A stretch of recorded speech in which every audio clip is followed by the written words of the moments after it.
यंदा परभणी जिल्ह्यासह मराठवाड्यामध्ये पावसाने पाठ फिरवली आणि यामुळे लाखो हेक्टरवरील पिकं जे आहेत ते संकटात सापडलेले आहेत। एकट्या परभणी जिल्ह्याचं उदाहरण घेतलं तर जवळपास 5.5 लाख हेक्टरचं खरीप क्षेत्र आहे आणि यातील जवळपास 3.5 ते 4 लाख हेक्टरवरच्या पेरण्या झाल्यात। मात्र पावसाने ओढ दिलेली आहे आणि यामध्ये मोठ्या प्रमाणावर पिकं जी आहेत ते वाळू लागलेली आहेत। या सर्व परिस्थितीमध्ये शेतकऱ्यांना आधार दिला जातो तो पीक विमा योजनेमधून। मात्र पीक विमा योजनेतील 5 ट्रिगर काढून घेतल्यामुळे शेतकऱ्यांना पीक विमा ही मिळणार नाही आणि यामुळेच कुठेतरी या शेतकऱ्यांनी या पीक विमा योजनेकडे पाठ फिरवलेली आहे। आपल्यासोबत काही शेतकरी आहेत, या शेतकऱ्यांनी मागणी केली आहे की 1 रुपयामध्ये पीक विमा द्या आणि नुसता 1 रुपयातला पीक विमा नाही तर 5 ट्रिगर जे आहे ते पूर्ववत करून पीक विमा द्या। काय नेमकं म्हणणं आहे तुमचं?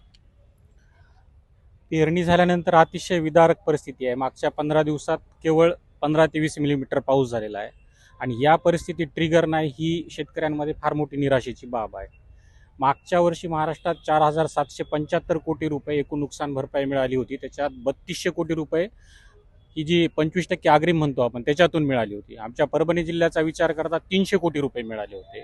आज जर हे ट्रिगर असते तर किमान शेतकऱ्यांना एक जगण्याची आशा राहिली असती। प्रचंड 5 ट्रिगर आहेत ते आणि ते परत यामध्ये आता एक तर स्थानिक आपत्ती ज्याला आपण 25% अग्रिम म्हणतो, त्यानंतर काढणी पश्चात नुकसान आहे, पेरणी न होणे आहे, असे हे ट्रिगर आहेत हे सरकारने बंद केलेत।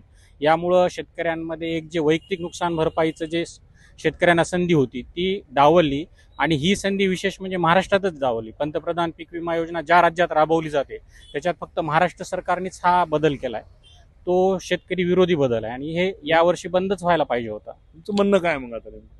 खरं तर आता या पार्श्वभूमीवर म्हणजे अतिशय कमी पाऊस किंवा अल निनो पार्श्वभूमीवर सरकारनं शेतकऱ्यांच्या पाठीशी राहायला पाहिजे होतं। कप अँड कॅप मॉडेलमध्ये 2024 मध्ये सरकारला 2586 कोटी रुपये वापस आले। सरकारने स्वतःची सोय बघितली पण एवढी विदारक परिस्थिती माहीत असताना शेतकऱ्यांची सोय बघितली नाही।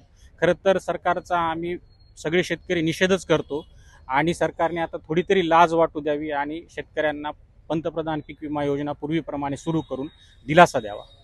काय वाटतं एकूण आताची काय परिस्थिती आहे? मुख्यमंत्र्यांनी सुद्धा जाहीर केलं होतं की यावर्षी पाऊस नाहीये।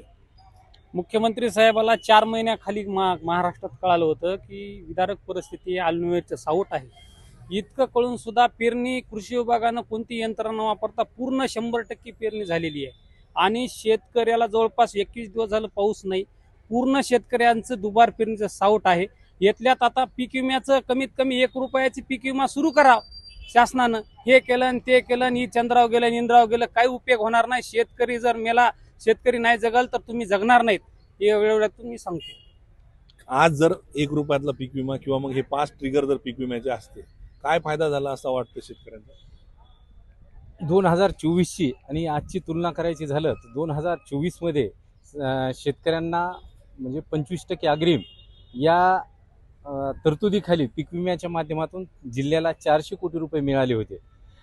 आज हे तीच जर योजना पूर्वरत असली असती, 4 ट्रिगर पूर्वीप्रमाणे जर असले असते तर या परभणी जिल्ह्यातील शेतकऱ्यांना किमान 400 कोटी रुपये आज त्यांच्या खात्यावर जमा झाले असते आणि त्याला उद्या रब्बीच्या पेरणीसाठी नक्कीच याचा दिलासा झाला असता।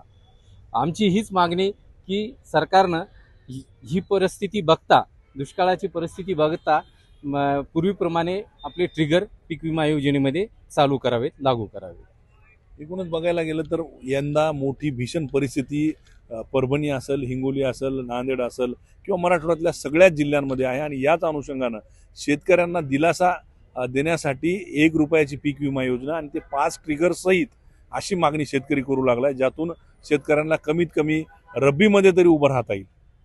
पंकज क्षीरसागर, एबीपी माझा, परभणी। एबीपी माझा, उघडा डोळे बघा नीट।